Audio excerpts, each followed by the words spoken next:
Welcome back, everyone. Thank you for tuning in to episode 2 of Decoding Wealth. I am your host, Daniel Duhart. I received a lot of great feedback around episode 1 as we decoded the Build Your Own Bank strategy. We have another great guest and topic for you today as we will be decoding investing in the stock market. Personally, I feel that in today's times, everyone should have a general understanding of the stock market. And so today, what I want to do is just provide a brief overview or a foundation, if you will, and then we'll jump ahead and bring on our special guest, our subject matter expert for today's topic. So first, when you're looking at the stock market, it's a couple different things that I want to preference or talk about first. First, whether it be, what is the stock market, what are stocks, and then lastly, where does stocks come from?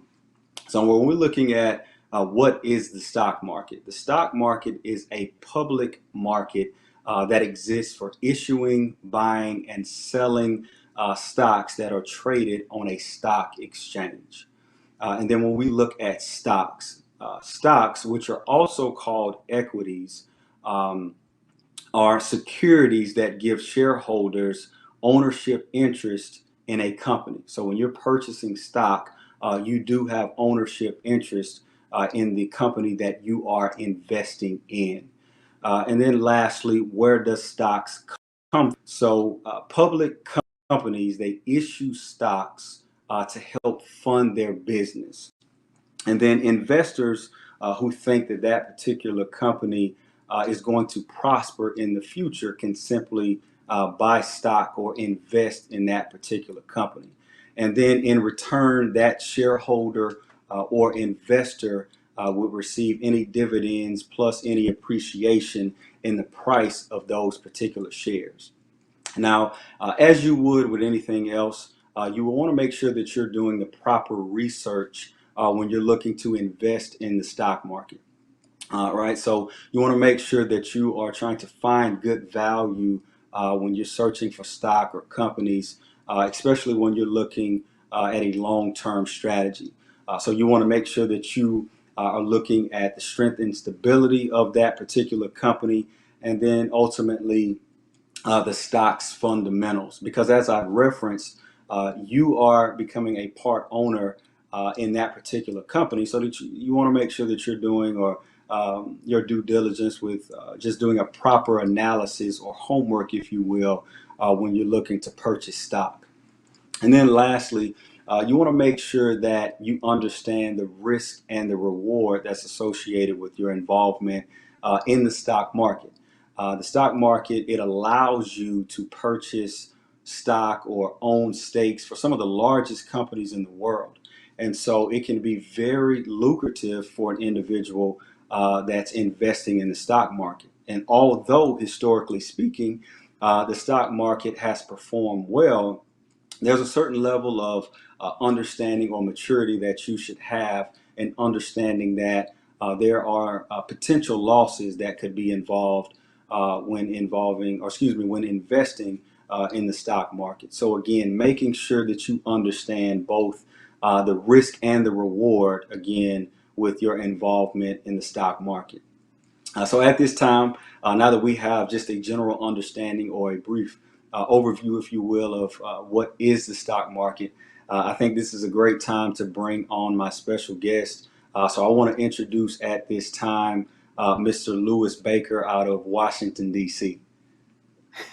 Hey, Louis, how are how's you? everybody doing? Well, thanks. Thanks for having me, Daniel. Love to talk about this stuff. Great, great. Well, I know that this is your lane. I know that you are a subject matter expert when it comes to investing in the stock market. But before we dive into it and decode that topic, I want to pump the brakes for a minute and just give you an opportunity to introduce yourself and just give a little bit of background to the audience. Again, I appreciate the opportunity. Yeah, I think my background really goes to show that you really don't have to spend $100,000 to go get an MBA to become a good investor or to learn about how to properly plan and invest for your future. I came to Merrill Lynch right out of the Army. I was a West Point graduate, so I spent some time in the service, but right out of the Army without a business degree, I was hired by Merrill Lynch. I spent about 5 years there. I did very well. Was actually competitively hired over to Morgan Stanley. I was a vice president there for a couple of years. And since 2002, since 2003, I've had my own independent advisory practice where I take on clients, helping them with financial planning, wealth management, and a part of that is actually investing in the stock market. So it's been a good ride. I will definitely say there's a big difference between being an independent advisor and working at a large firm, and the ability for me to give customized advice without having the influence of someone else directing which way I should steer clients is certainly freeing. It's great for me and it's great for my clients. Great, great. Well, I appreciate you giving us that introduction. I think we can go ahead and dive into the topic. As you know, we are decoding investing in the stock market. So it's a couple of different points, things that we'll talk about, and a couple of questions that I have for you. So starting off, Lewis, I'll start with, personally, why do you feel it's important as an individual to invest their hard-earned money into the stock market?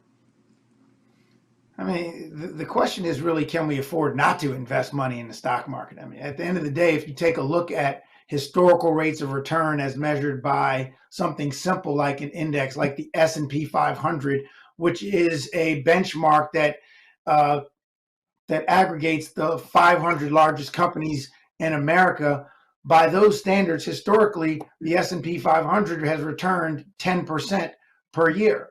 And that's just a ballpark figure that we use when it comes to financial planning.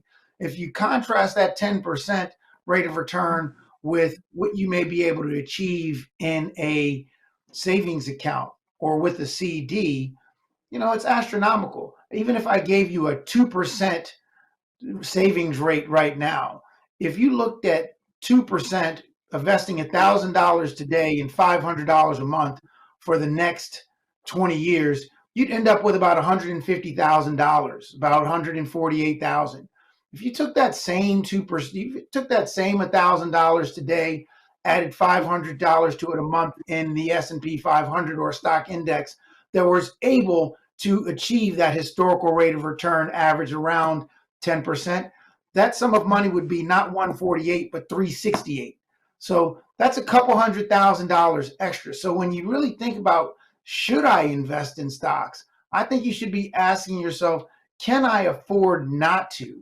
And yes, there are other things besides savings accounts and stocks. There is real estate. Most of our folks, we love real estate. Why? Because it's tangible. You can go out and you can touch that building. You could see it. You could drive by it. You could see the rent coming in. Stocks may seem a little bit more abstract because you can't necessarily physically put your hands on it, but it doesn't mean that it's not a good idea to own them.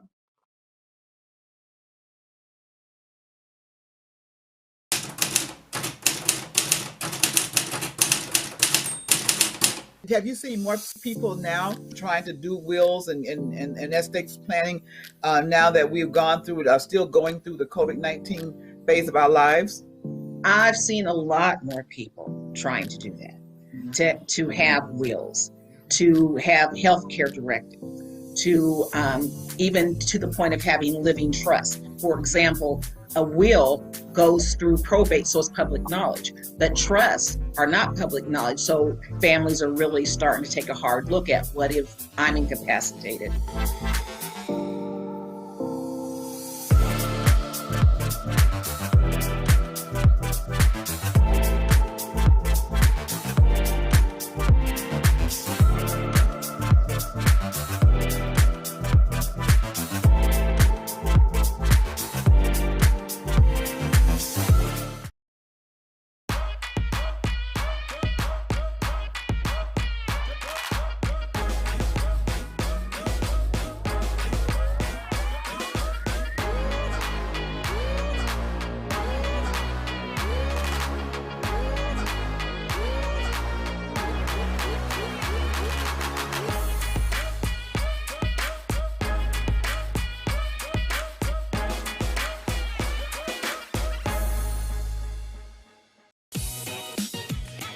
What's up, y'all? It's your boy Jermaine Dolly, Mr. Hello Dolly himself, and guess what? You're tuned in to Tea and Worship with my homies, Mignon and Corey. Keep it locked, y'all.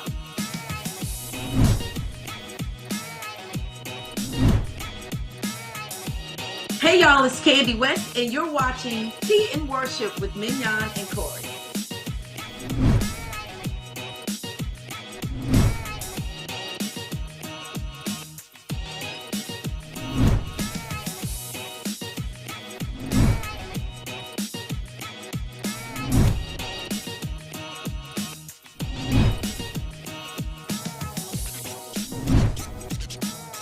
It's your boy James Fortune, and you are watching my favorite news show, Tea and Worship, with my sis Mignon and Corey.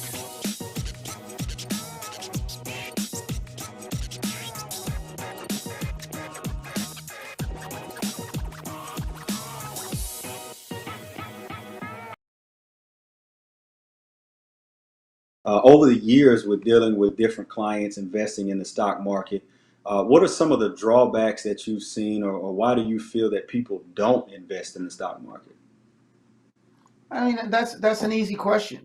Most folks don't invest in the stock market because of one or two things: a lack of understanding, a clear access to information to let them know how it works, and two, just the fear of loss. And both of those things are real, right? If you're going to take your hard-earned money and put it into something, you want to know as much as you can about that something. But at some point in time, you actually can't learn everything about stocks, right? There's just too much information out there. Some of it good, some of it bad. So it could be difficult to plow through all the information necessary for you to make a good choice for yourself. But again, I have to go back and say to you that it's an opportunity that you can't afford to live without. You've got to go and do that homework, and you've got to find either someone that can help you with it or get smart on your own about how to use this tool that has been proven to create wealth over time. The other thing I would say is that, the first lesson that someone taught me at Merrill Lynch when I got started in this business was, he said to me, Lou, you know what? The best way to make stocks is, or the most sure way to make stocks is, I had no idea. He looked me in the face and he said, slowly. We hear these stories of people buying a stock at 2 and going to 200, right? But the reason why you hear these stories is because they're so rare.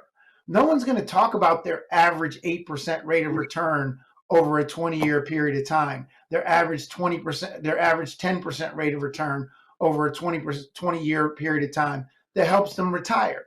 We just work too hard to be able to put money somewhere to allow a bank to simply give us 1 or 2% on our money. We only have so much time in the day as a person to be able to create wealth for ourselves. Our money has to be working for us, right? So yes, there are periods of time when stocks do underperform, that stocks lose money. 2008, 2009 is not that long ago, right? When stocks were down 38, even 50% from their peak to their trough. 50% is a lot of money to give away, no question. It's not too long ago when we just saw the COVID dip in the market from the pandemic. Stocks were down 25, 30%, peak to trough. Those are real events, and those things happen. But at the end of the day, when you're investing for the long term, and you've got a plan to accommodate these things that do happen, these dips in value, these times where instead of being afraid to own stocks and want to sell them, that you really have some courage to go in there and realize that I should be buying stocks right now, right? If you can put some planning up front, we can be prepared for those situations and use this tool over the long term to create wealth. Right. No, and I think you touched on a lot of great points, especially with, the drawbacks that people may have around like why they don't invest in the stock market. As you touched on, a lot of times it's just a lack of understanding or education around that. And so I think that for those that are looking to invest, they should definitely seek that education. And then also too, for the professionals like yourself, people have other jobs or other things that they're doing. They're not a subject matter expert in this particular lane. So finding someone that could help them get started, or overall help them with investing in the stock market, that's a really great point. And I think that, that's valuable for a lot of people to hear. And then also too, if I'm looking at it from whether I'm someone that's already investing in the stock market, or even if I'm someone that wants to begin investing in the stock market, what would be your advice to me in terms of, what makes stocks valuable, and how would I know what to invest in? That's a great point that you make. You either got to get smart or you got to get help, right? I mean, one or the other. Right. Either you're going to do your own homework, you're going to do your own research, you're going to buy books, you're going to listen to podcasts, you're going to do all that stuff for yourself, or you need to get somebody to help you. I happen to be in one of those camps that I think it's better for you to get someone to help you. I mean, I'm biased in that regard, but I've been doing this for 27 years now. So I've seen a lot of mistakes. I've made a lot of mistakes myself.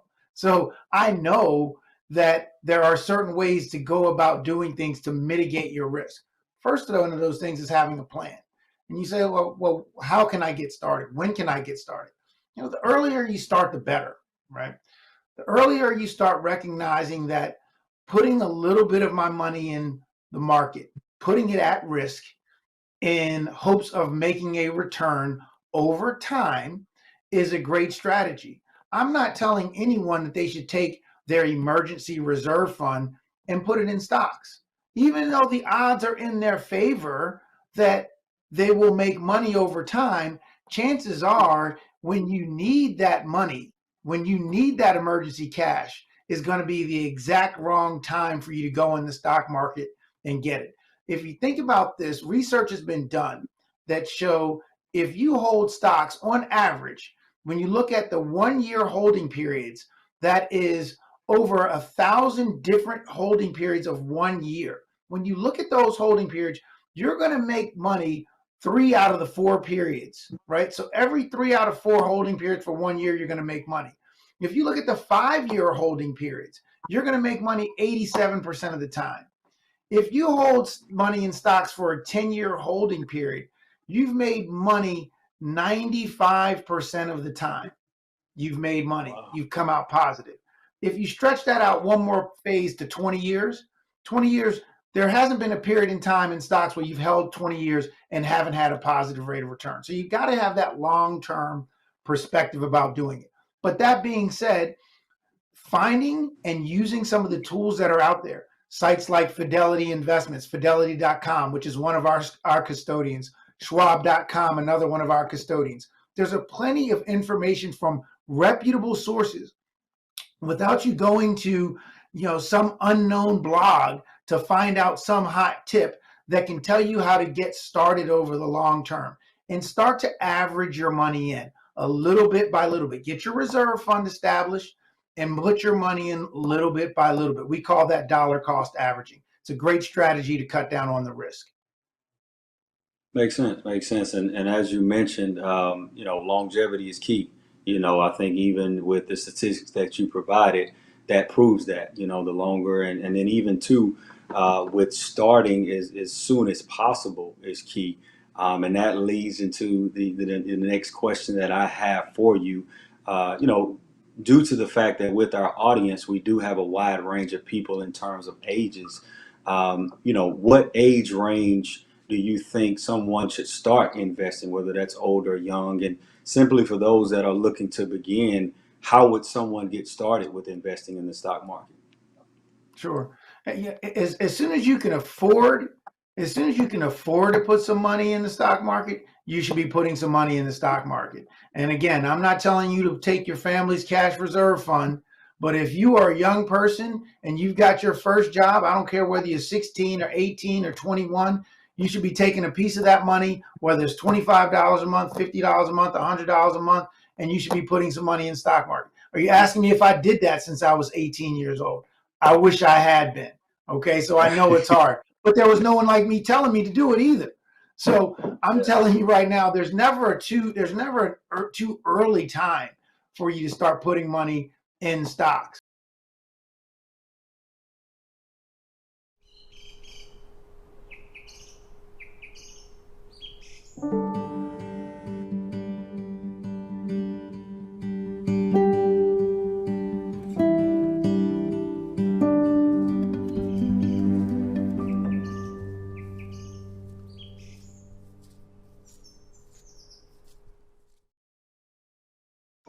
This is the story of a boy who is very sensitive to lights and sounds.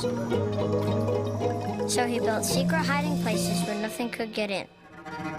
The boy didn't like looking people in the eye. It made him feel uncomfortable. One day, he found out he had something called autism. His family got him help, and slowly, he learned how to live with it better. Early intervention can make a lifetime of difference. Learn the signs at autismspeaks.org.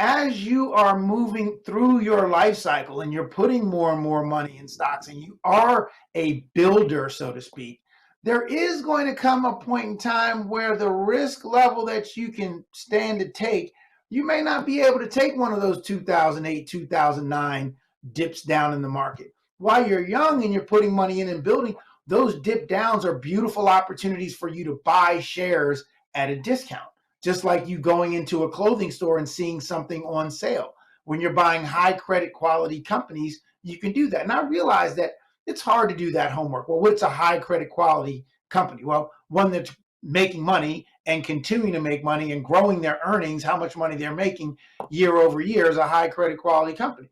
But I understand that that might be hard to do. So Wall Street has kind of made it easy by inventing a product that's been wildly popular called a mutual fund. You're going to have to take some blind faith at something. You're not going to know it all right away. A good way to do something that will, number one, diversify you so you don't have all your eggs in one basket, is to simply buy a mutual fund, an index fund like the S&P 500, where you're investing in the largest 500 companies in America. Putting a little bit of money in one of these index funds, you can start to build an investment portfolio. As your needs change, as you have more specific goals that you're trying to meet, you can start to pick out different types of investments to reach those goals. You'll start to see and you'll start to learn that different investments have different characteristics from a volatility standpoint and even from a return standpoint. Do you want your return to look like this, or do you want your return to look like this? I guarantee you, if you want your return to look like this, in the midst, it's going to look like this. All right. So it's never too early. You do have to be cognizant of where you are in your life cycle about how much money you're going to commit to stocks, what types of stocks you're going to buy. You know, at the end of the day, these are representations of future cash flows of companies. Some companies may not be cash flow positive, but their potential, the potential that investors see in them to generate future cash flow is high. Those are what they call growth stocks. Those are new kind of companies versus value-oriented stocks, something like you're in Atlanta Gas and Light. Atlanta Gas and Light has been making money for a long time, but there's not going to be that many more customers coming to Atlanta that people are going to speculate that they're going to make, 2 and 3 times as much money year in and year out. That's a value stock.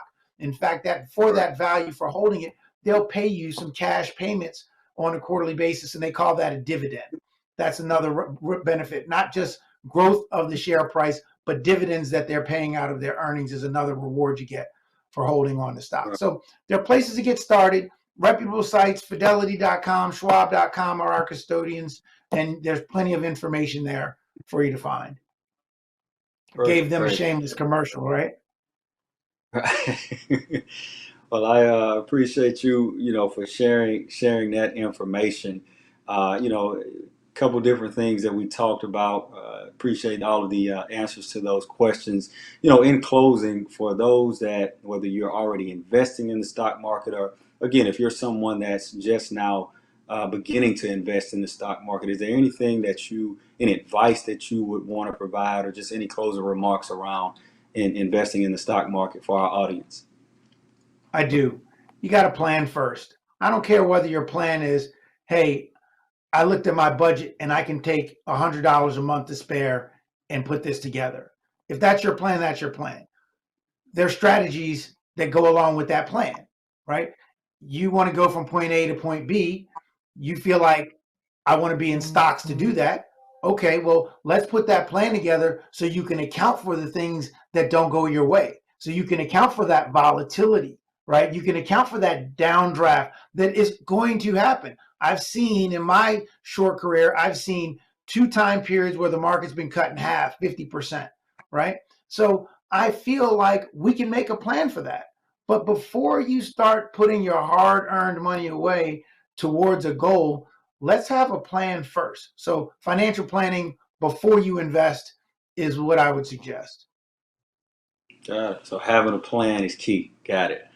Got it. Absolutely. Well, again, Lewis, man, I can't thank you enough for taking the time out to speak with me today and just provide some insight around investing in the stock market. As I've said before, I know that you are a subject matter expert in this area. I'm pretty sure that my audience is going to appreciate the information that you had to provide. I'm sure I will be talking with you soon, man, and I hope you enjoy your weekend. Thank you again.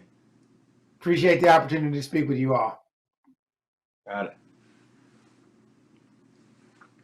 Well, everyone, as you can see, it's a lot to unpack and to learn from this particular episode as we really broke down talking about investing in the stock market. And we talked about a couple different things, whether it be, simply what is the stock market, what are stocks, where do stocks come from.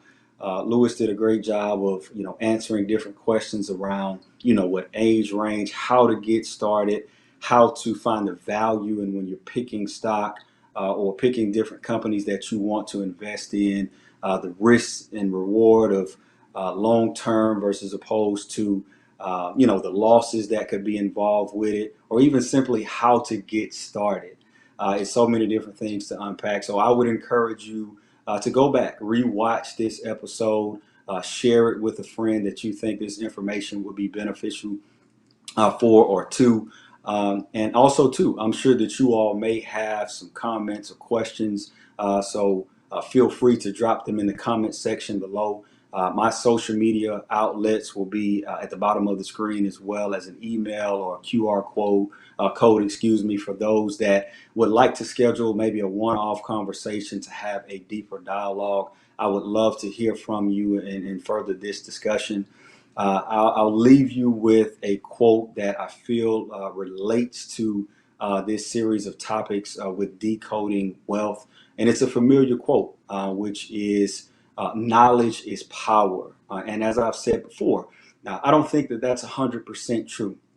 Applied knowledge is power.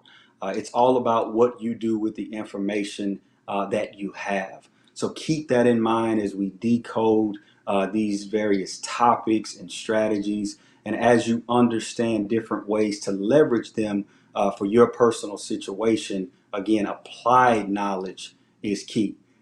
Thank you again for tuning in and watching episode 2. Stay tuned for the details around episode 3. We will have another great topic, another great guest that will be on the show. Again, thank you for tuning in, and I hope you all have a great weekend.